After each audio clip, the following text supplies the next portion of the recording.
দেখছো কত সুন্দর আসলে বুঝছো যাদের এটা সূর্যটা একটু হয়ে গেছে তো। ওই যে আপনারা ওই যে গেছেন ওই যে রিজুক রিজুক এত দূর আসছি আমরা।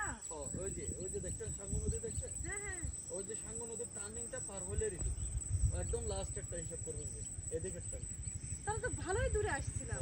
দূরে গেছে 1500 টাকা নিছিল বোটে যাওয়া আসা আর কি, বেশি নেন।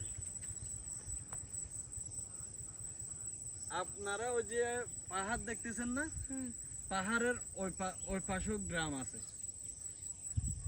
ওই পাশেও গ্রাম আছে। সেটা তো আছেই, সব জায়গাতেই এরকম আছে। আরেকটা ভিউ পয়েন্ট রিসুট করতেছে, একটু দেখছেন কোথায় পাহাড়ে কি বুদ্ধি করতেছে। হয়নি তোমার ভিডিও নেওয়া ছবি তো